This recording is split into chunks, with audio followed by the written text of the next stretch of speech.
लोकसभा चुनाव की तारीखें सामने आ चुकी हैं और देश में इस वक्त चुनावी माहौल बना हुआ है। इस चुनावी माहौल के बीच सुप्रीम कोर्ट ने एक अहम मामले की सुनवाई की। कोर्ट ने वीवीपैट पर्चियों से संबंधित मामले को सुना, जिसमें वीवीपैट पर्चियों की पूरी गिनती की मांग की गई थी। कोर्ट ने मामले में चुनाव आयोग और केंद्र से जवाब मांगा है। गौरतलब है कि वर्तमान परिस्थितियों में वीवीपैट पर्चियों के माध्यम से किसी भी 5 चयनित ईवीएम का सत्यापन किया जाता है। दरअसल वीवीपैट एक स्वतंत्र वोट सत्यापन प्रणाली है जो मतदाता को यह देखने की अनुमति देता है कि उसका वोट सही तरीके से डाला गया है या नहीं। सुप्रीम कोर्ट ने वकील और कार्यकर्ता अरुण कुमार अग्रवाल द्वारा दायर एक याचिका पर नोटिस जारी किया है। याचिकाकर्ता ने वीवीपैट पेपर पर्चियों के माध्यम से केवल 5 रैंडम रूप से चयनित ईवीएम के सत्यापन के मौजूदा चलन के विपरीत चुनावों में वीवीपैट पर्चियों की पूरी गिनती की मांग की है। सुप्रीम कोर्ट में दायर याचिका में चुनाव आयोग के दिशानिर्देश को चुनौती दी गई है,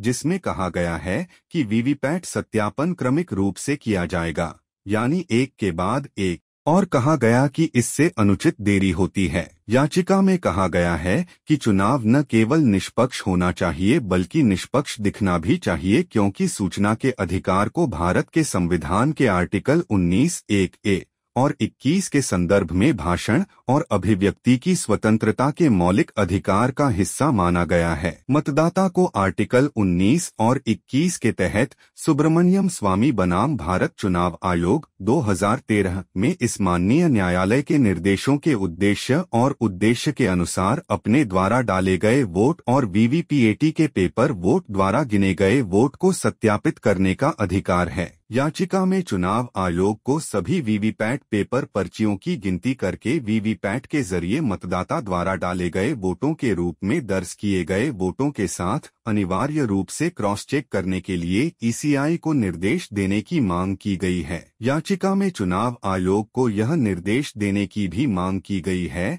कि मतदाता को वीवीपैट से निकली वीवीपैट पर्ची को मतपेटी में डालने की अनुमति दी जाए, ताकि यह सुनिश्चित हो सके कि मतदाता का मत रिकॉर्ड के रूप में गिना गया।